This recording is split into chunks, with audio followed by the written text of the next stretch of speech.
Well, good morning, everyone. How are you? Good morning. Good morning. It's bright and early. I guess it depends what part of the country you live in, but uh, yeah, it's nice early morning.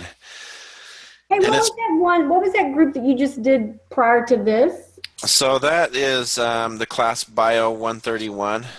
Uh-huh. So they are newer students who are at the beginning of their schooling. And Okay, I was like, oh, I clicked on thinking, oh, I need to, click on and then do a few things. And I clicked on and I saw that you were doing a thing and I was like, oh, am I missing it? you thought you missed it, huh? Oh, I thought I missed it too. Oh, Yeah, what in the no, world? I do lecture before this. Okay. And those students are learning things like surfactant and alveoli and stuff like that. So Yeah. uh, you explain things a little more in depth with them at the beginning. So, but yeah, it's fun to have you guys come on and Denisha had some great comments, and I was really happy that you told them about that PFT stuff being on every exam because Every one of them. yeah, definitely it's important. So, Have you well, it's taken it before, Denise? let's say that again. Has anyone here taken the exam before, or is it all? No, 5 times. Oh man, you're scaring me. Oh no, no. I mean, it's like something is just not clicking, and I mean, once it clicks, I'll be a genius. But I'm also going to Kettering in a couple weeks, but I am just terrified. I did Kettering online. I did not go to a live seminar, which really, I mean, that would have been great to do. I'm going to fly to Vegas just because of it. Yeah. Oh well. Yeah. Vegas. That's awesome. Yeah, that's So great. we're also working on. I have uploaded the lectures that we've done on YouTube, and I haven't given you guys the links yet for that. But the frustration is every few months they delete the lectures that are, about 3 months old or whatnot. And so I continually have to update the links as we go along.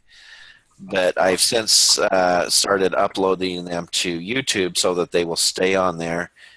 And I'm just waiting to finish these mechanical ventilation lectures before I'll have everything uploaded there. And so I'll be able to get you guys links to where you can come back and listen to any of the lectures that you want to. Awesome, thank you. So yeah, Thank you. hopefully that'll be good. And Daryl Goliford, he's one of our other instructors with Independence University. He just did a lecture, recorded it last week, and it talks really specifically about the TMC exam and different definitions that you need to know. And when they say this is what they're talking about, which will be really helpful for you also. And I actually listened to that one yesterday. Oh, good. And yes, it is very helpful because he has like a tip sheet as well. Uh-huh. And you know how whenever you get PowerPoints and this and that, and you can read it, but sometimes it helps just to have someone explain it more in depth other than Yeah. just reading something. So Right. that really helped a lot. Good. Yeah, I like that. I enjoyed that. Good, good. Well, it's good that we are expanding and hopefully reaching some of these areas that have been problem areas for many of the students. So Yeah. we're trying to tackle that as quickly as possible. Well, it's been, let's see, we've had 2 weeks off, and so I know that the first lecture is probably old in a lot of people's minds. What I wanted to do today was really quickly go over some of the things that we talked about last time, and then we'll continue on with our lecture for mechanical ventilation. So I'm going to skip through a lot of these slides and stop on others and talk to you about it. We can go through these. You should know these terms by now. Okay, so with volume cycled, remember it's delivering a volume of air. Okay, we tell the ventilator how much air we want to go into the patient, and it will deliver that volume of air. However, the ventilator cannot control how compliant the patient's lungs are. And so it says, I'll give you that volume, but I don't know how much pressure it's going to take to get it in there. And so we just need to know that the pressure is variable when you're in volume control. And I'm going to mute everybody. Let's see here. Please make sure that you unmute yourselves if you have questions, because that's kind of the spice of these lectures is when I start asking questions. I want you to understand the things that you need to know. Okay, so everybody is muted, so we don't have that background noise anymore. Okay, so volume cycled. Volume is set, but pressure is variable. The ventilator cannot control how much pressure it's going to take to put that volume in. Every patient is different, one from another. Okay, with this slide, just pay attention to these circled parts. That's where you're looking at the pressure portion, and you can see that there's a negative deflection, and that shows that the patient is triggering that breath, as opposed to this part over here on the third breath. You don't see that negative deflection, and so the patient did not instigate that breath. This one over here is a machine instigated breath, meaning that the patient just didn't breathe until the next window came and the ventilator says, well, I have to give you a breath whether you're triggering it or not. Is this also volume controlled? Is this the one that the patient can actually breathe? Yes. Take a breath in between the times? Yeah, and really all of the modes of ventilation that we use, the patient can breathe faster than the set rate on the ventilator. There is a way that you can really just make it to where they can't do anything other than what the ventilator is giving, but I don't know anybody that does that anymore. And so, but yes, so volume control is where the patient can take as many breaths as they want. However, every single breath that they take, and let's see if I can get this pin here. Every breath that they take will be a full machine-driven breath, meaning all they have to do is instigate it, and then the ventilator will kick in and give them the entire breath. Okay, and it will be just as big as all the other breaths. Okay. In contrast, in pressure control, you set the pressure. And again, the ventilator cannot control the compliance of this patient's lungs. And so it says, yeah, I'll give you whatever pressure you want. You tell me what you want, I'll give it to you. But I don't know how compliant this patient is, so I don't know how much volume is going to go in. It could be a patient who is like a little water balloon, or it could be a patient who has lungs like those big massive balloons. Okay, and so the volume of air that goes in before the pressure gets up to whatever we set it at varies with the patient. And not only from patient to patient, but with the same patient. The patients are all dynamic. They're changing. They're getting sicker. They're getting better. And their compliance changes. So even from breath to breath, that volume that goes into that patient can change. And so often I will be asked the question, what's better, volume control or pressure control? And the answer is yes, they're both great. It depends what you're trying to do with the patient.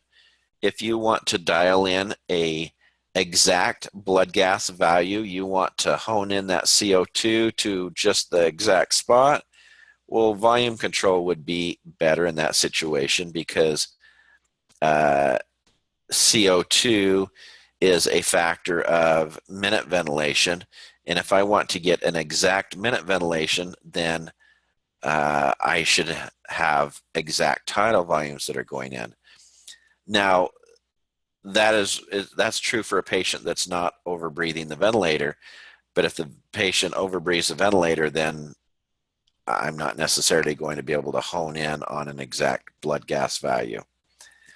Okay, if we have a patient where we are worried about barotrauma, so an ARDS patient is a perfect example. Their lungs become incredibly stiff and we try to put the air into their lungs, but the pressures are starting to increase more and more. Then pressure control would be much better than volume control, because even though we realize we're going to give up the ability to dial in exact blood gas values, we're going to keep their pressures in a safe zone so we don't cause more problems. And I've said it before, but in this situation, we realize that the patient's CO2s are going to start climbing as their lungs get stiffer and stiffer, but it's better to have a sick patient than a dead patient. Okay, so pressure control ventilation is far superior than volume control if we are in a lung protective strategy. Okay, and we talked about this. Notice that you have the same parameters on volume and pressure control for many of the parameters. Okay, so we put in an FiO2 on both of them. We put a PEEP in on both of them. We put a respiratory rate in for both of them. Then we start getting to the differences. Flow on volume control is set. We tell them what the flow is going to be. Where pressure control, your flow is variable. And that's a plus for pressure control, because whatever the patient wants, the ventilator will deliver. In volume, we set a tidal volume, where in pressure, we set a pressure. So that's a big difference between the two. And then we have this I time with pressure. So let me draw this.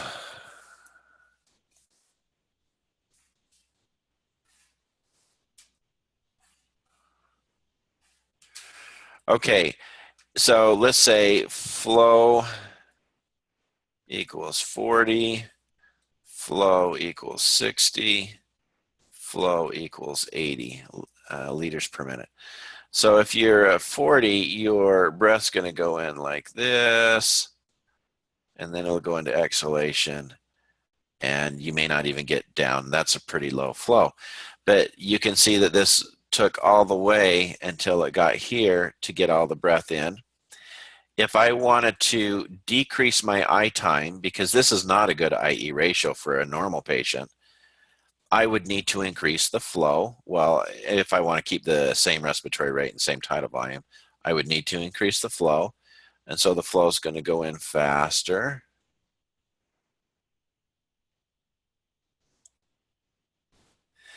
And so now, your IE is about 1 to 1, let's say. And here we'll call it 1 to 0.5. Now, if we go up to 80, then it's going to go in faster, and they're going to have more time to exhale. And that'll be, let's say, a 1 to 2. So that shows you how you can change the IE ratios with flow. And by the way, when you have IE ratio problems on your TMC exam, read the question very well, but keep in the back of your mind that usually you will fix them by increasing the flow. Okay, but it's not always, it's just often that's what they're asking you to do. Okay, with pressure control, the flow is variable, meaning however fast the patient wants it, that's what they get. Okay, so I'm going to put a flow in right here, but we also set an I time. So I'm going to count this right here as the I time, and we'll say this looks like we're about a 1 to 1 ratio in that situation. So when we get up to the pressure, which is right here, we'll call that a pressure of 20. Then it's going to hang out at 20 until it gets to the I time. And all of that is inspiratory. And then it will go into exhalation. Okay, so we set our I time directly with pressure control. That's another big difference. Okay, and what we do is we set our I time or our E time or our I to E ratio. We can set one of those on pressure. And why can't you set more than one? Because the other two are a factor of what you set. So in this example, I've set my I time. Let's say this is a 4-second window, and I've set my I time at 2 seconds, which is a long I time, but that gives us 2 seconds inspiratory. Well, it's a 4-second window, so that automatically gives a 2-second expiratory time, and that ratio is a 1-to-1 ratio. And so I can only set one because the other two are going to be what they are just because of the one that I set. Okay, any questions with this? Now, when you take your inspiratory breath here and you go up to your pressure of 20, and then you just hang out, does that mean the patient is like holding their breath? I mean, it's just the whole time? Yep, it's like you have a PEEP of 20 for the rest of the time. Okay. Okay. So you're hanging, okay, gotcha. Yep, it will hang out up there. It will keep that pressure active on that patient. But what you'll notice with that is you can control their oxygenation pretty well with this, because oxygenation, the way you oxygenate better is to either increase FiO2 or increase mean airway pressure. Okay, so basically from this point here to this point here is extra time that you're staying at a very high inspiratory pressure. Right, And, which helps with your atelectasis patients. Yep, it helps with atelectasis patients, and it increases your mean airway pressure, which helps you oxygenate. Gotcha, gotcha. Okay, if I wanted to do that with volume control, then what I would need to do is put in an inspiratory pause. And that just says, okay, once I reach the volume that you've asked for, I want to keep it held open at that same pressure, whatever that pressure is, for however long we put that pause in. Okay. All right, let's go forward. All right, so this one right here we talked about, and just notice that you have peak inspiratory pressure right up here. That deals with air while it's moving. Okay, so you are adding airway resistance to the equation, where here is the plateau pressure. So this would be dynamic compliance if we use that pressure. This is static compliance if we use the plateau pressure. And the static compliance, meaning the one from the plateau pressure, is the one that we use when we want to measure the compliance of a patient. Okay, at the bottom you can see we're dealing with IE ratios. There's 1 second to 2 seconds, so that's a 1-to-2 IE ratio. Okay, with this slide, I want you to pay attention that we all get peak inspiratory pressure. We all get PEEP. We understand that. But so many times people forget that you have an inspiratory pressure and what it is. Okay, so inspiratory pressure is like the driving pressure for your breath. That's what delivers your breath. Your peak inspiratory pressure is just your PEEP plus your inspiratory pressure. Okay, plus some airway resistance that's added on that. Okay, we're going to go through here.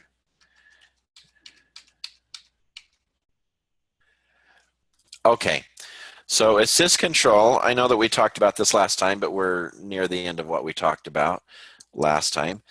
Remember, assist control is where it will deliver a breath and it's a machine-driven breath, meaning it's not dependent upon the patient's effort. It is going to be the same delivered breath every single time with this patient. Okay, so here you have a respiratory rate of 10. So that means from this point to this point is 6 seconds,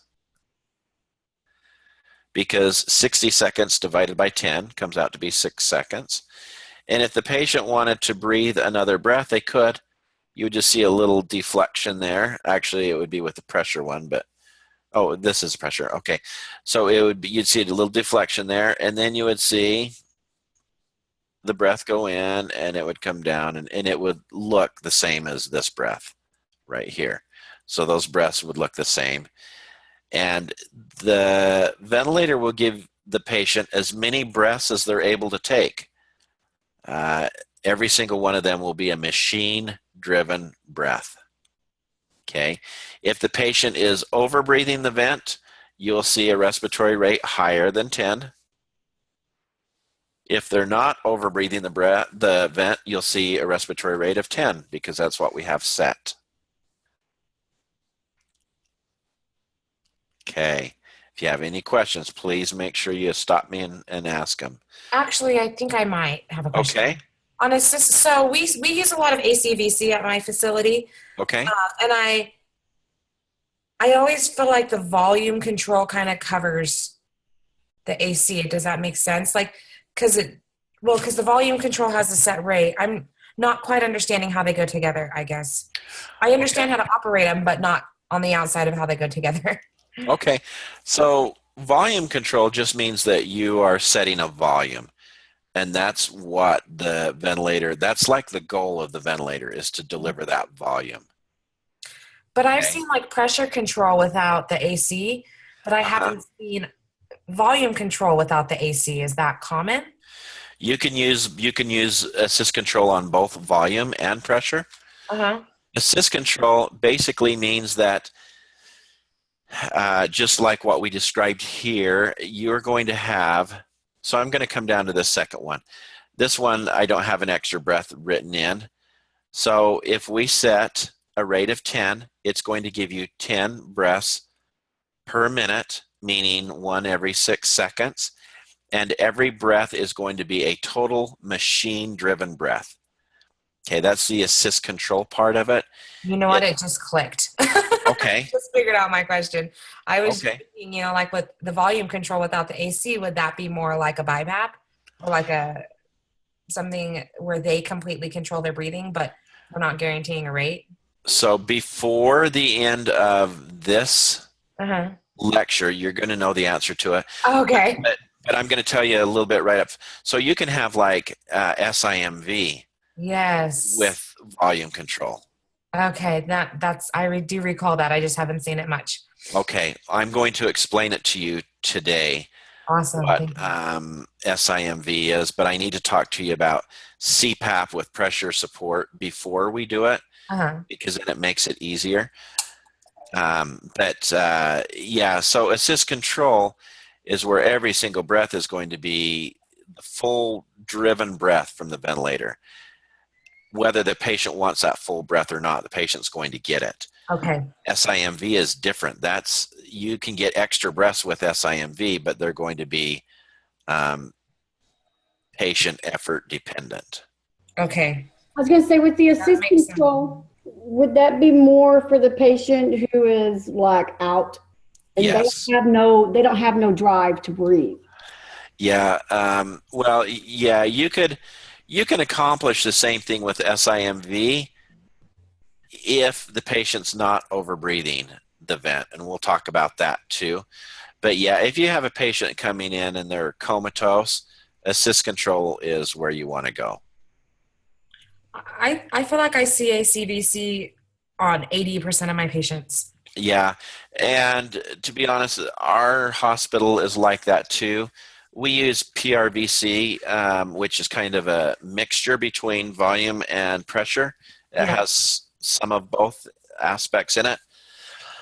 But it really is dependent upon your physician base and what their preference is. But usually you'll see that one hospital will be one way or another. Some of them, probably most of them, are more volume control, but a lot of them are pressure control with what they want. Don't we see that a lot in like Europe? I remember on one of my studies that they were saying like Europe is almost all pressure controlled and America is like mostly volume controlled.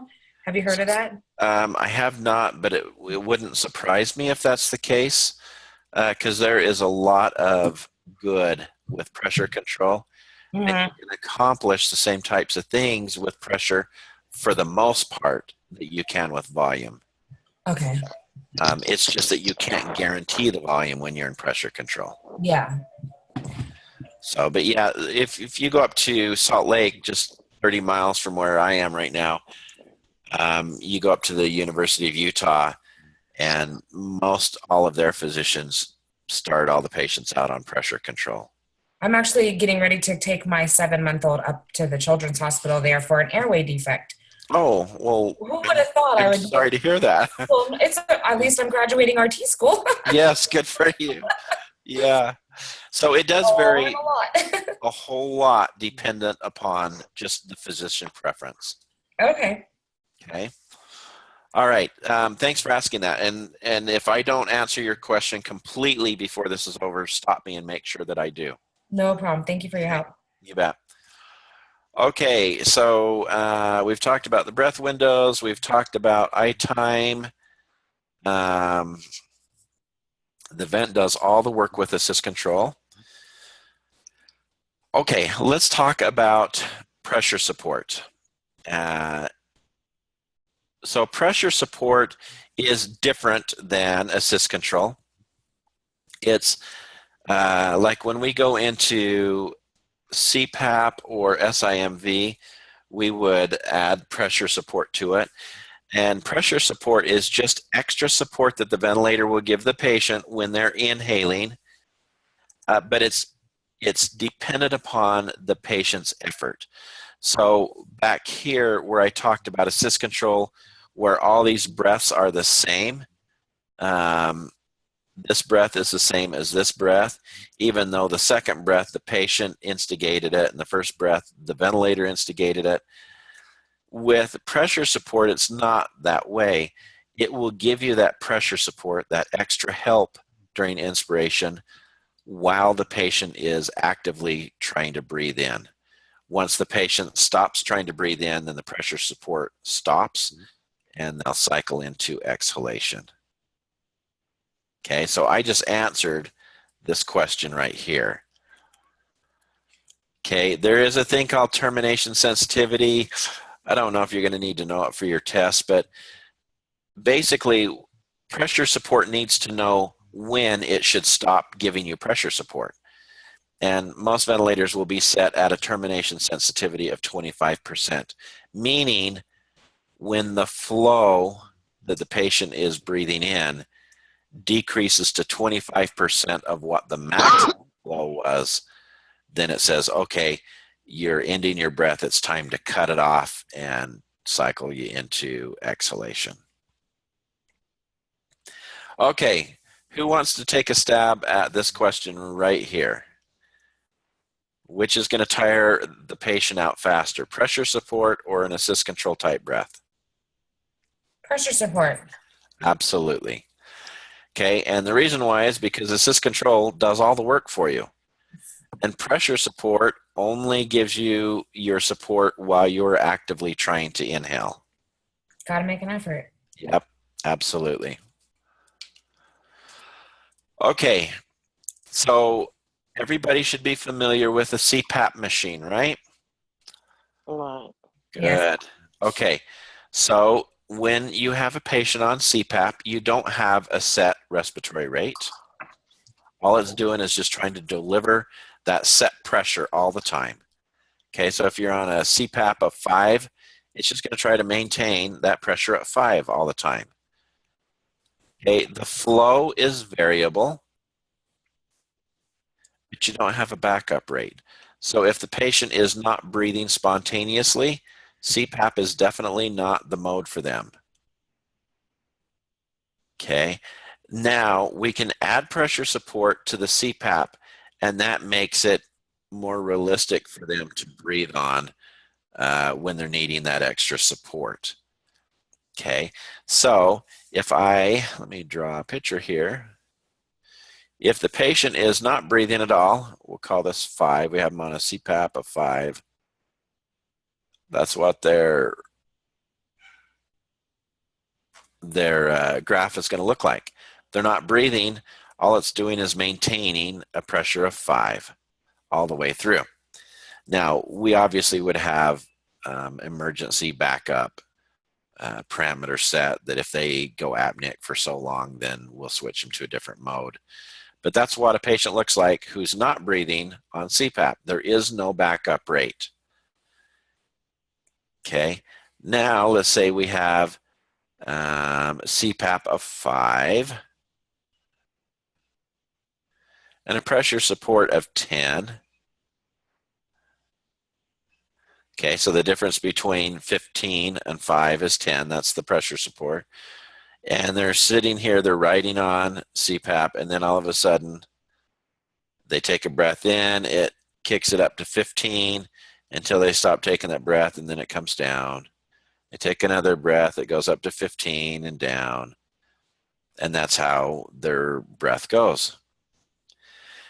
Okay, so when I want to start weaning a patient, and let's say they are on volume control, and their tidal volume is 500 cc's, their peak inspiratory pressure is 20. And I want to switch, and let's say they're on a PEEP of 5. I can switch them from this mode to CPAP with pressure support, and I would just switch them over. I would say, okay, well, their peak inspiratory pressure or their plateau pressure, they're going to be hopefully close to each other, is 20. So, and their PEEP is 5. So if I go PEEP of 5 and pressure support of 15, that's going to give me a peak inspiratory pressure of 20. And it should give me pretty close to 500 cc's. Maybe not exactly, but pretty darn close to that, because that's basically what we're doing over here.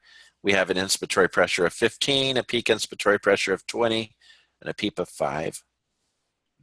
And I can just go ahead and dial that in, and that's what their breath is going to be like. Now, if I put them on a pressure support of 15, and I see that their tidal volumes have decreased down to 400 and I need them to be bigger, then I could increase my pressure support to where I get the same return tidal volumes as I've been having.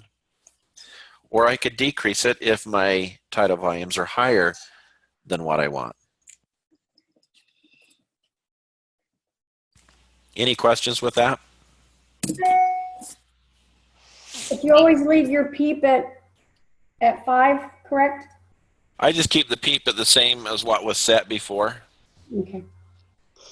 Okay, so the pressure support plus the PEEP will give me the peak inspiratory pressure. Yes. On the VC. Yep, absolutely correct.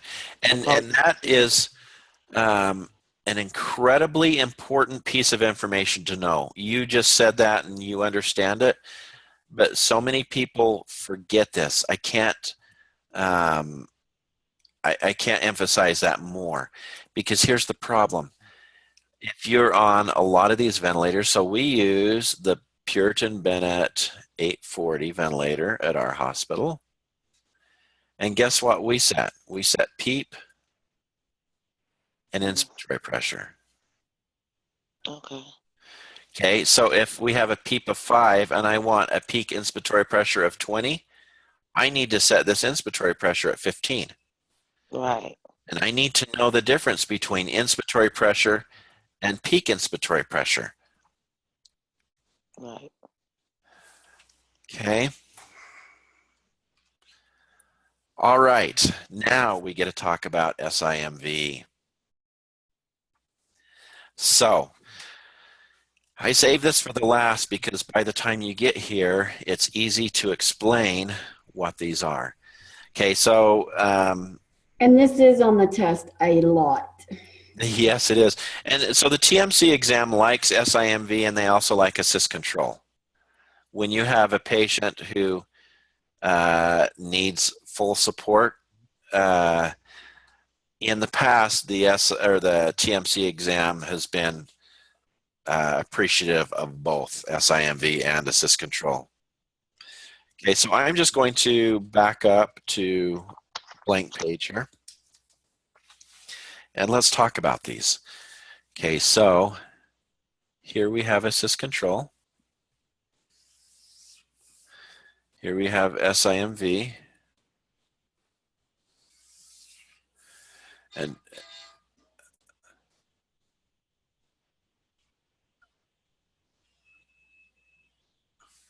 And down here, we have CPAP. Okay. Up here,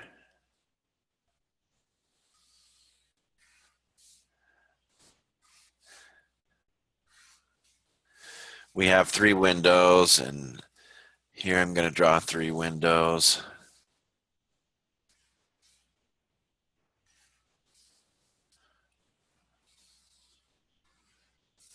Okay, we have a breath every window in assist control, and it is a full machine-driven breath. Okay. Down here, we have a person at PEEP, and then they take their pressure support breath, and it's whatever it is, whatever their respiratory pattern is, whether it's fast or slow or whatever the case is, that's what it is, because you don't have a backup. Okay, so there's no such thing as a window on CPAP.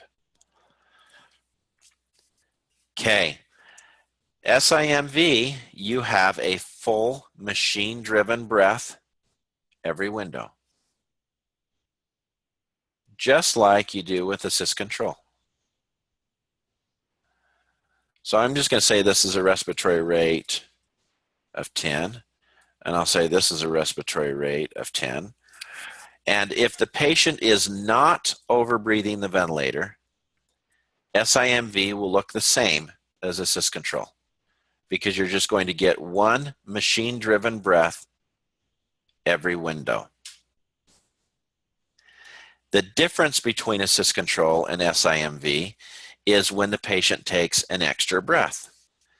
So now the patient is overbreathing the ventilator, and they take an extra breath in this window, and it gives them a full machine-driven breath.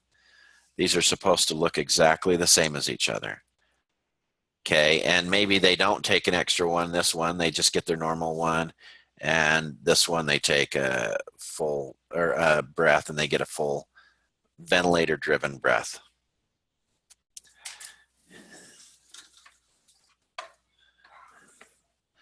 Okay, SIMV. The difference is with the extra breaths that they take. When we have a patient in SIMV, we have pressure support for their extra breaths. So we set pressure support just like we do in CPAP, and their extra breaths will be whatever the pressure support is set at. And what you'll typically see is that they're going to be smaller breaths than what these machine-driven breaths are. Okay, maybe they take one extra one here and 2 extra ones here. So if the patient is riding the vent, they're not overbreathing the vent, and you just look at the graph, you will not see a difference between SIMV and assist control. But when they are overbreathing the vent, you can tell the difference between the two, because in assist control, every one of them are machine-driven breaths. They're going to be identical, as long as the patient's not coughing or doing something like that that'll interfere with them. In the SIMV, you're going to see pressure support breaths.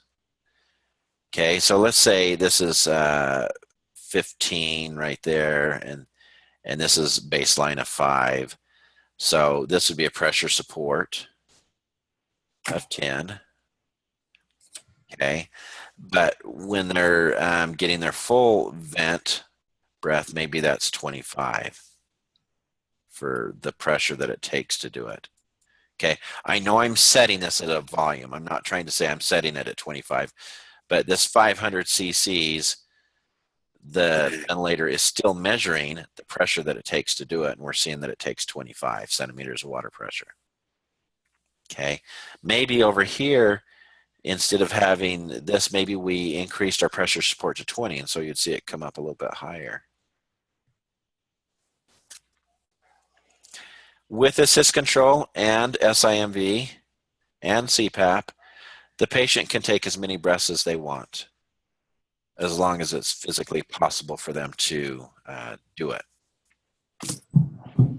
Okay, go ahead and ask me questions. So first of all, did I answer the question, the difference between assist control and SIMV? Absolutely. Okay. And now I can really visualize why we use SIMV to help gauge how ready they are to be extubated. Yeah. Because before I didn't. I thought it offered so much support. Like it just, I mean, I did it because they told me, but it wasn't quite clicking. I'm like, why are we giving so much support? Other than like the weaning parameters we did, that would help us. Yeah. Just on the ventilator basis of the machine, I can actually look at the graphics now and understand if they're ready or not to be extubated. Good. So if you are wanting to wean a patient, so in our hospital, in our area, the pulmonologists don't use SIMV for weaning a patient. They say, look, you're either giving them full support or you're trying to wean them. And so they'll either have them on assist control or CPAP. Okay, but that's not the same across the country. A lot of people use SIMV for weaning. So if that's the situation, what you'll see is they will usually decrease, well, they'll put them on SIMV and find out where the good places for them to be, and then they'll start decreasing the respiratory rate. So you might get down to 8 or 6 or 4 breaths per minute, and then all the rest of them are, you know, CPAP with pressure support type breaths. So I think someone else had a question. Does someone else have a question? No, I really, I was just saying SIMV, basically it allows, the ventilators allow the patient to take his own breath the way they want to. Yeah. Right? Okay. Yep, but it's still going to give you that support, that it's still going to give you the breath, but it allows you to breathe the way you want to breathe. Yes, and it's only going to support you on those extra breaths as long as you're trying to take that breath in. Initiate, okay. Yeah. Effort. So here's an interesting thing. So remember, so these are all volume that we're talking about as far as the main mode for their machine-driven vent. Okay. And so let's say we have flow set at 60.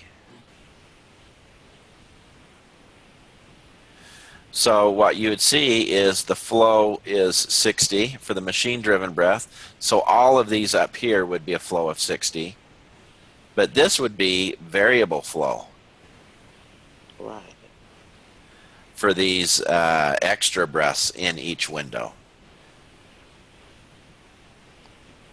Okay, and remember, you can adjust your pressure support up or down. In pressure support, it's applying to your SIMV extra breaths or when you're in CPAP. So you can adjust how much support you're giving that patient with those extra breaths. Okay. Okay, we doing okay with this? Yes, thank you. Yes. You bet. Yep. Okay, let's see what's next. Okay, let's see, what time is it? How are we doing time-wise? 8:55. You guys want to start pressure control? Sure. Okay. Yes. Go for it. All right, so with pressure control ventilation, Like we mentioned before, you're going to set the respiratory rate just like you would in volume control. Remember that you're going to set the I time or E time or IE ratio. It doesn't matter. But you're going to set one of those parameters, and the other two will be fixed because of what you had set for the first one. So pressure control gives you a little more, well, it's easier to control the I time on pressure control than it is volume control.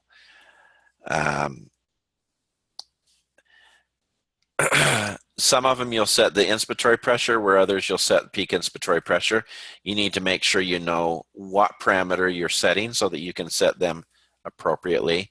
And a big plus with pressure control ventilation is that the flow is variable. It's not like saying you have to breathe out of this straw that's going to give you an exact flow rate. Whatever the patient wants, the ventilator will match that need. Okay, so often people will start out on volume control. Not all the time. Like I said, it varies from hospital to hospital. But a lot of times they'll be in volume control and they need to switch to pressure control because the patient has gotten very sick. So we're talking right now about an ARDS patient.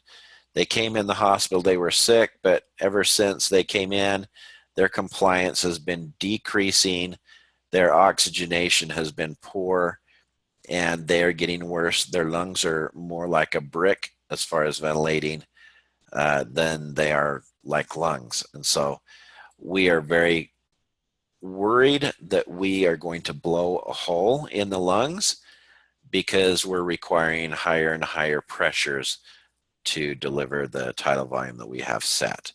So now comes the time when we need to make the decision to come to pressure control, because we realize that we can no longer deliver the volume that we have set without risking blowing a pneumo in the lungs. And so we're ready to make the switch. So what we're going to do is we're going to look at our ventilator, and we're going to look at the parameters that it's measuring in volume control, and we're going to look at our peak inspiratory pressure or our plateau pressure. Hopefully they're not too far from each other, and we can, if we don't get it exactly right the first time, we can tweak it a little bit and go up or down on the pressures until we dial it in how we want to do. Okay, so let's say we're in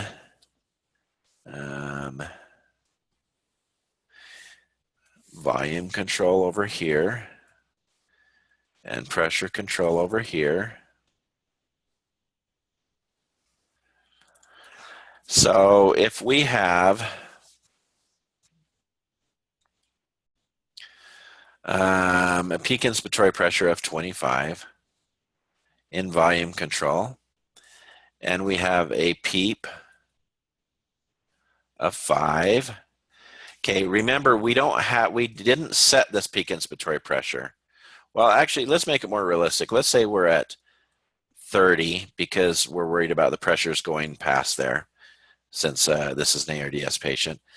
Okay, so we didn't set it at 30 for a peak inspiratory pressure because they were in volume, and we set a volume. But we set it at 500 cc's, and we're looking at the peak inspiratory pressure, and we're seeing that it's 30. Okay, FiO2 is 80%, which is a no-no because we shouldn't go past 60% before we raise our PEEP. But we did anyway, so 80% for volume control. Now we want to come over to pressure control. Well, okay, we can set our PEEP at 5. That's easy enough. That's the same. We can set our FiO2 at 80% because that's the same. And now we need to see, what are we going to do for our pressure control? Well, we are at a PEEP of 5, and we've been at a peak inspiratory pressure of 30. If we want to maintain that, we're going to have to set an inspiratory pressure equal to 25, or if it's the kind of vent that you set a peak inspiratory pressure, that would be set at 30.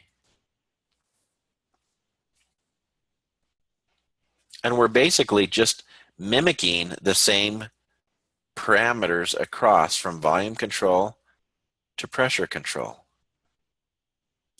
What does the 840 require? Inspiratory pressure. Perfect, thank you. Yeah. That's what we use also. Okay. Yeah, it's we love that ventilator. Okay, so you can see where you're just mimicking across. Now, say that you switch from volume control to pressure control and something's wrong. Oh my goodness, what's going on? Remember this down here. Most of the ventilators will have a previous setting button, and you can just click that and it'll bring you back to the previous settings that you were on. Okay, but now let's say we went to pressure control and we see that, we're also going to have to set other things. You would look at your IE ratio, and if your IE ratio's 1 to 2, which would be, well, actually it wouldn't be good if it was an ARDS patient. Let's say we're at a 1 to 1. We'll keep it realistic here, because an ARDS patient, their lungs are really stiff, and so you want to have plenty of time to get that air in. You don't want to go in really fast, because that's going to be more dangerous for blowing a hole in it. And they don't need very much time to exhale because their lungs are so stiff. Their elasticity is high and they recoil fast.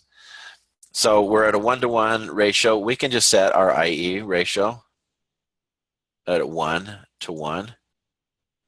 And then it's going to tell you what the I time is and what the E time is. And if you would rather set an exact I time, that's fine. Just look and see what that is and then set your I time at that same that same time. Okay, now we see that we're in pressure control, but it's not exactly what we want it to be. Then we can go into the settings and tweak these as necessary to help the patient. Any questions with that? No, sir. Okay, we will go on.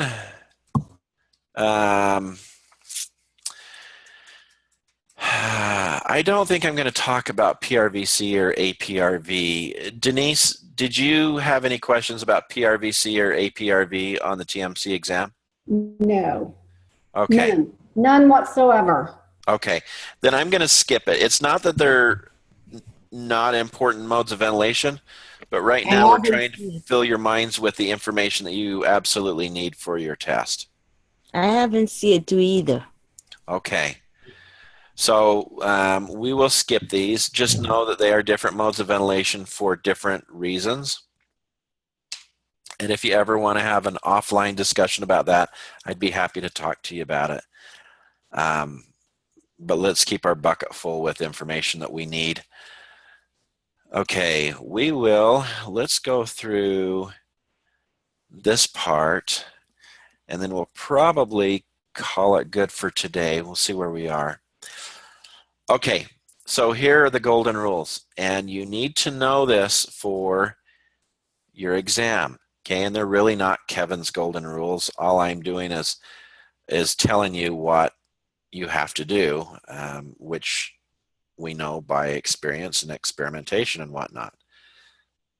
If you need to oxygenate a patient, so first of all, before we even get into this, you need to know that there's a difference between oxygenating and ventilating a patient.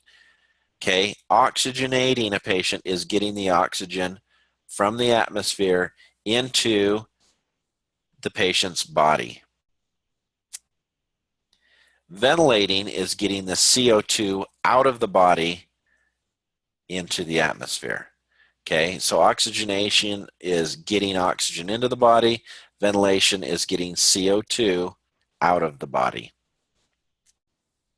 So if we want to oxygenate, obviously we all know that we can increase the FiO2. That's a no-brainer. Okay, that's just our natural, it's what you do. Okay, or You can also improve it by increasing the mean airway pressure. Okay, those are the two ways that you oxygenate. Now, if you want to ventilate, you need to increase the minute ventilation. You need to have more gas exchange, more air going in and out of your alveoli every minute if you want to get rid of more CO2. And think of it as blowing out your CO2s. We use that term all the time. And that's really what you're doing. You're blowing out your CO2s. You're flushing your alveoli with air, which will accept the CO2 from the body, and then you exhale it out. So you're blowing out your CO2s. If you want to oxygenate the patient by increasing the mean airway pressure, well, here's the FiO2, so that's that part. Everything below this line these are things that will increase the mean airway pressure. If you have a patient who's on a PEEP of 5, and so let's say they're not even taking a breath, they're going to have a mean airway pressure of 5. Okay, no breath. They're 5 all the way for the whole minute, which we wouldn't do because we'd have apnea parameter set. But let's just say they did. Their mean airway pressure would be 5. If we go up to 10, their mean airway pressure would be 10. We've just doubled their mean airway pressure by increasing the PEEP. PEEP is a very powerful way to increase the mean airway pressure, because remember, with most patients, the majority of the time is spent in exhalation. Okay, all the time when they're sitting at baseline, they're pausing from one breath to the next. Whatever that PEEP is set, that's what's counting for that portion of their mean airway pressure. Okay, so PEEP, great way to do it. Okay, we can increase the tidal volume. So here's our PEEP of 5. Again, it disappeared from my screen. I don't know if it did from yours. But here's our breath. Okay, here's a breath right here. And all of this area helps increase the mean airway pressure because it's above your PEEP. Now, if I come in with a bigger breath, I have more space under this curve, which helps increase the mean airway pressure. Okay, but remember that this also affects ventilation also, because a bigger tidal volume means a bigger minute ventilation. Okay, I can increase my respiratory rate. All right, let's split that down. If I want to do this, that gives me more space above PEEP than in the first half of that graph. Okay, that's another way of increasing the mean airway pressure. Remember, mean airway pressure is just the average airway pressure over a minute's worth of time. Okay, I can increase I time. I can do that by either putting an inspiratory hold in a volume control breath, or by just increasing my I time on a pressure control. So say I come in here with my breath, we're in pressure control, but my I time isn't until here. And I'll do the same thing here. We'll call this volume and we'll call this pressure.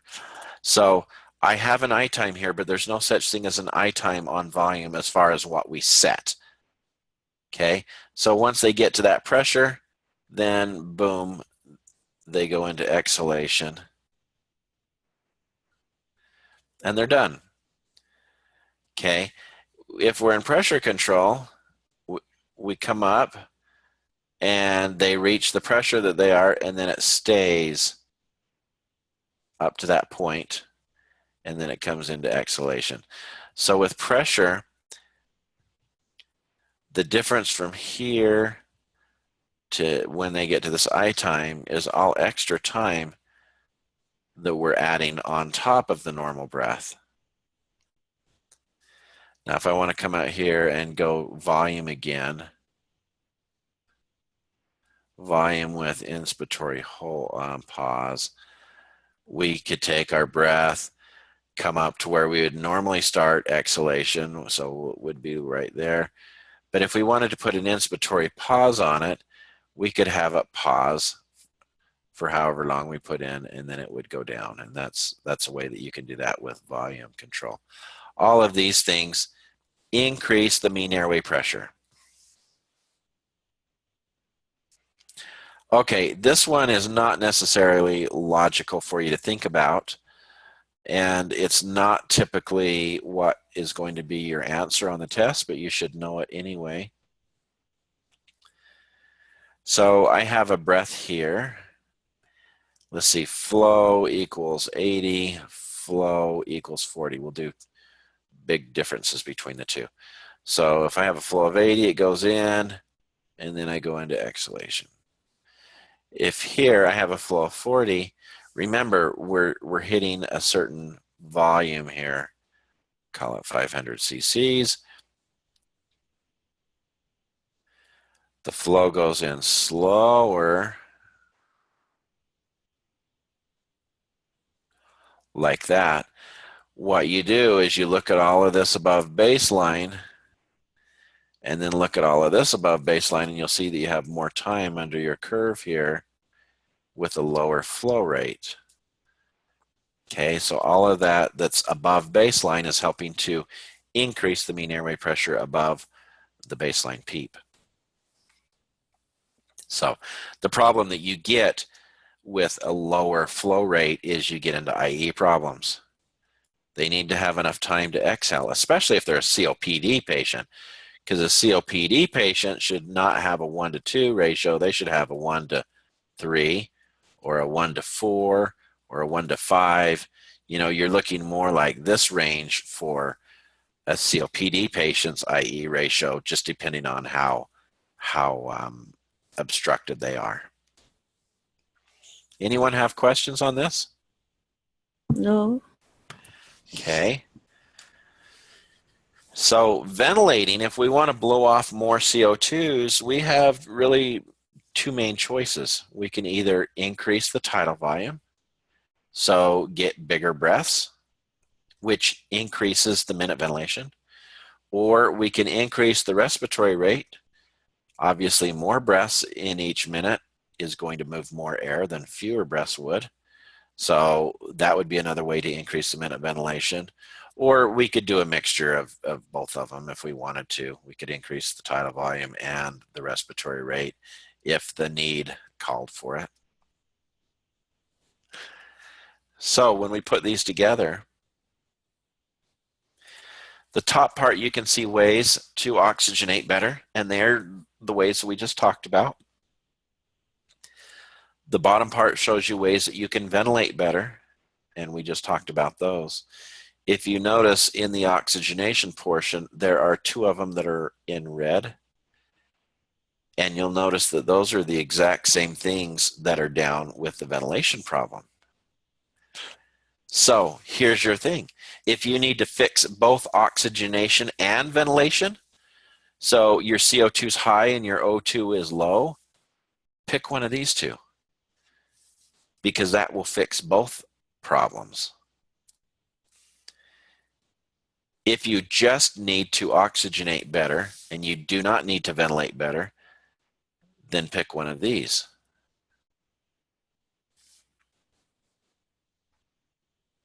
Okay, and when we talk about FiO2 and PEEP, you're going to increase the FiO2 to about 60. Then you'll increase PEEP.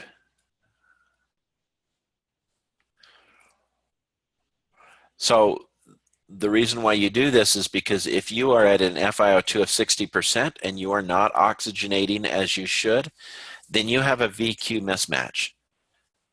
Okay, and the way that you can help counteract a VQ mismatch would be to increase the PEEP.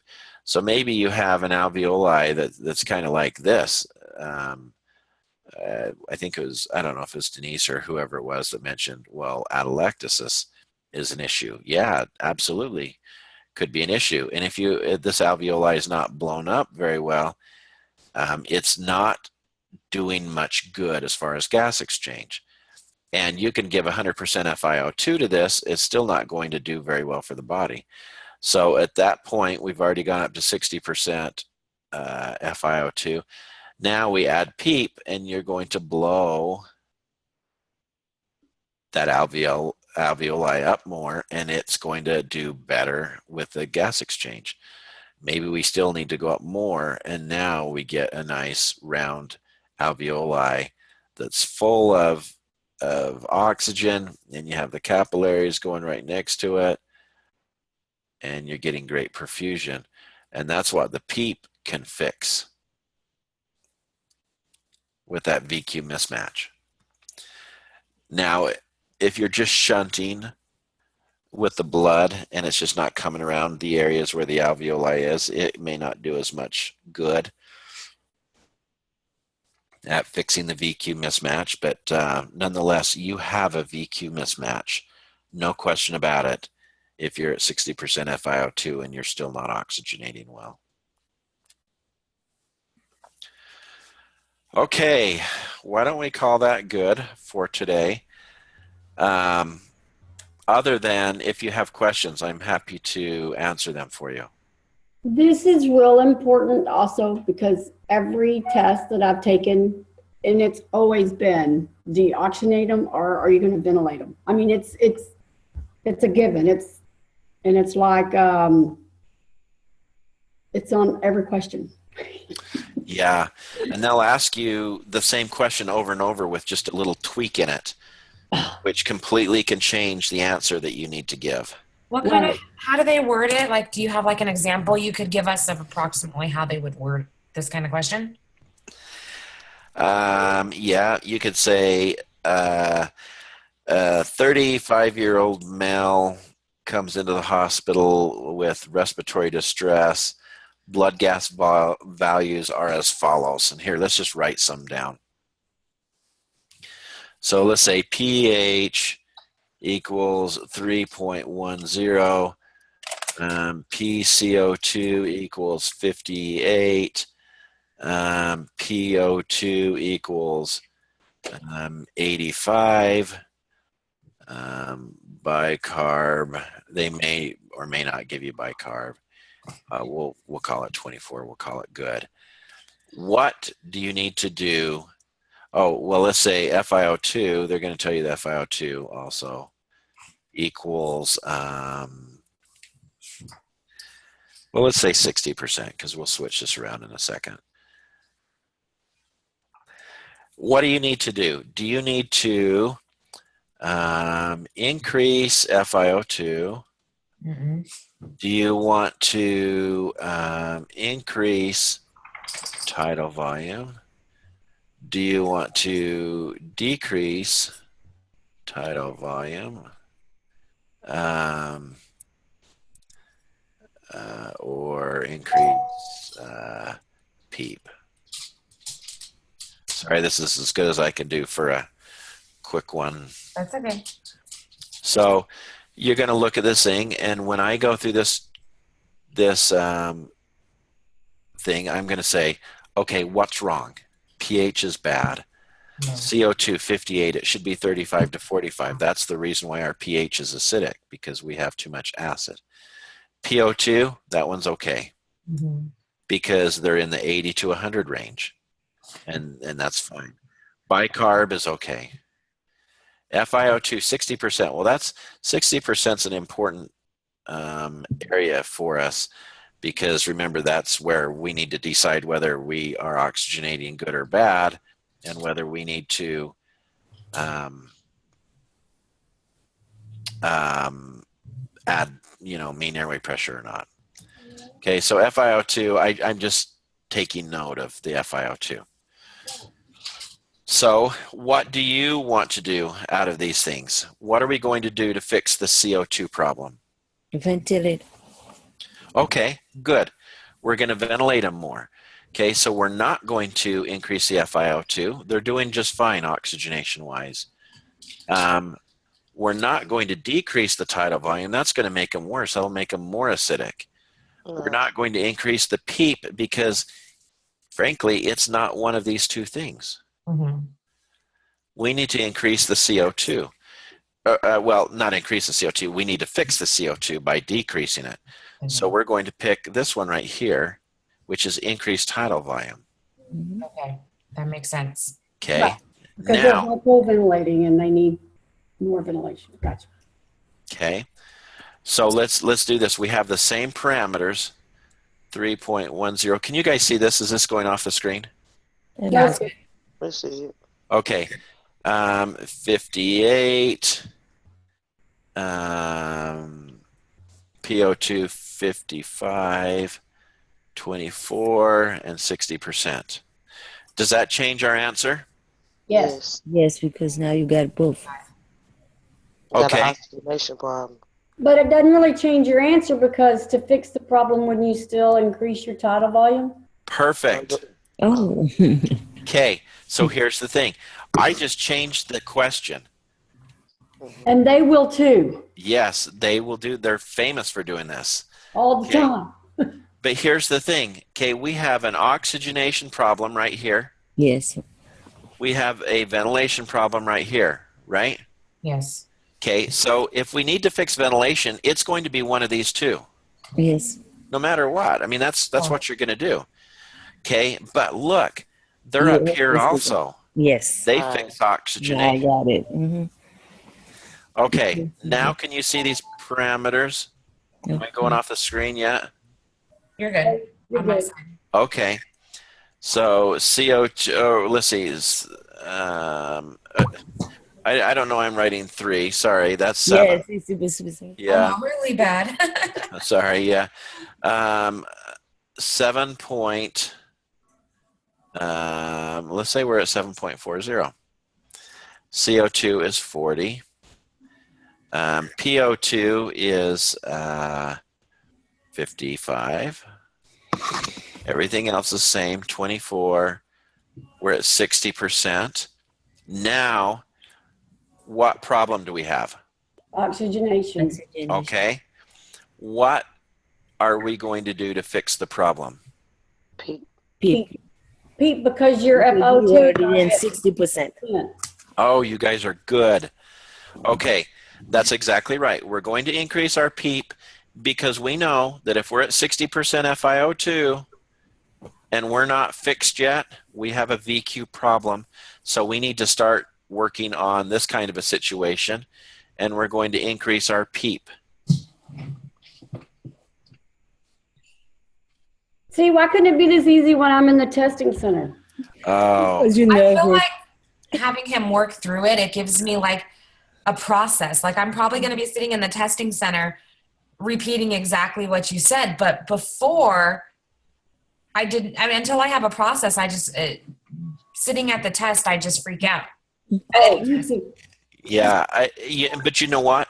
Everybody does that. So you're normal, just like everybody else. We all get worried when it comes to test time.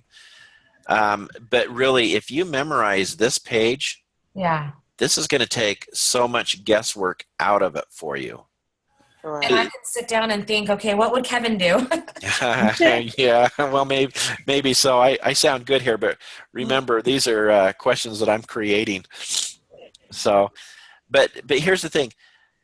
The other thing is, people will say, well, what am I going to do? Am I going to increase the tidal volume or am I going to increase the respiratory rate? And the answer is yes. It depends on the patient. If you have a patient who has atelectasis, then probably you should increase the tidal volume. yes. Okay. But if the patient, so we all know like 6 to 8 cc's per kilogram is the range that we want to be in for a normal patient, right? Yes. We'd be lower than that for an ARDS patient. But 6 to 8 cc's per kilogram, if they tell you how tall the patient is, then you probably should be figuring out how much their normal ideal body weight would be. Mm-hmm. Okay. And so like for a female, 105 plus 5 for each inch they're above 5 feet. So if they're 5 feet, 5 inches, you'd go 105 plus they're 5 inches above 5 feet. That's 25. So that'd be 130 pounds. Okay. A male would be, let's see, I think they're 106 plus 6 for everything above 5 feet. So if they are 5 feet 5, they'll be 106 plus 5 times 6 is 30. So equals 1. Sorry. No, you're okay. What did they say? 6 times 30. So 136 would be the normal for a male. But remember, that's in pounds. Okay, so the good thing is you probably won't have many questions that are going to be like this, but if they give you the height, you really need to figure out what these are. So if let's say the female, in kilograms, they'd be 130 divided by 2.2. And I don't know what that is, but it's going to be less than half of that. So let's say it's about 60 kilograms. I don't know, but that's going to be fairly close. Kilograms. Now, 6 to 8. So 6 times 6, 36. Add a 0. 6 times 8, 48. Add a 0. That's the range that they should be in for their tidal volume. 360 to 480. Oh. So still that's kind of low though, right? I mean, it's not anymore. It used to be low, but now we're talking about a female that's 5 foot 5 inches.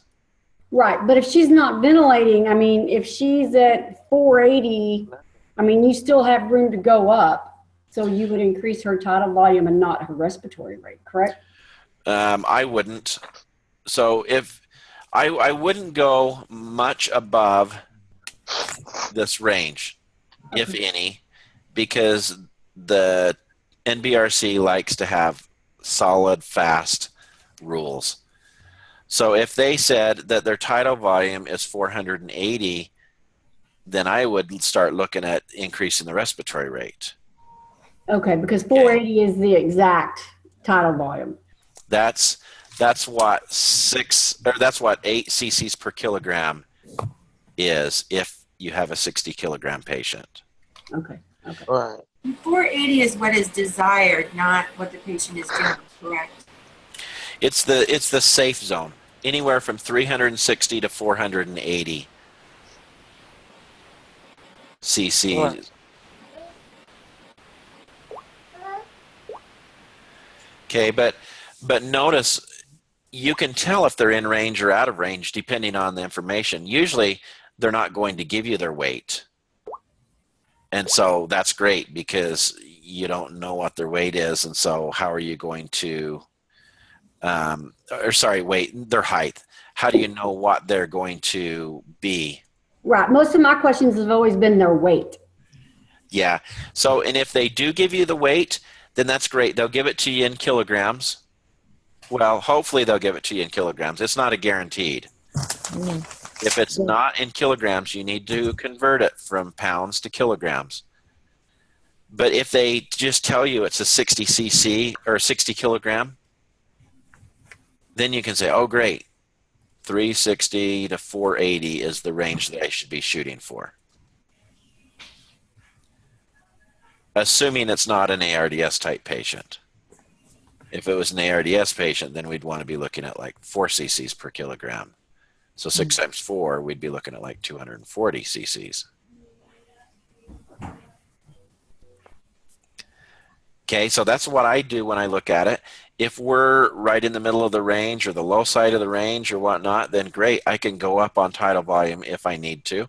And I'm looking for words such as atelectasis, peak pressures. They should give you a clue. If your peak pressures are high, like around 30, then you're not really going to want to increase the tidal volume. But if they're lower, then you could increase your tidal volume. Same thing, if your respiratory rate's already 20, probably you're not going to increase the respiratory rate. Yes. Right. Yeah, they give you, I mean, it's like they give you little clues in your question, but I don't think of that when I'm sitting there. I think about it when I get home and I'm looking at it and I'm like, Yeah. crap. I mean, That's part of the art of taking the test, though, is deciphering what's important and what's not. yeah, because they give you a bunch of gibber. Yep, they do. Out of 10 things that they might give you, maybe only 3 of them are going to be important. So, okay. I will post this probably by tomorrow. And so you guys are welcome to go back and view the video if you want. And then next week, we will just continue on with our mechanical ventilation. I'm not sure what we talk about next time, but I think it's probably going to be compliance. Yep, there's compliance, and we have questions and stuff that we can go over. We're actually ahead of schedule, so if you guys have specific questions, it's always great for you to bring them up, and we can talk about them too. So, anyone else have any other questions before we end? No, thank you very much. My pleasure. Thank you. It's great. Thank you. Thank you. I will be here next week, same time. Awesome. Okay, Thank you thank very you, much again, guys. Kevin. You bet. My pleasure. All right. Bye. Bye.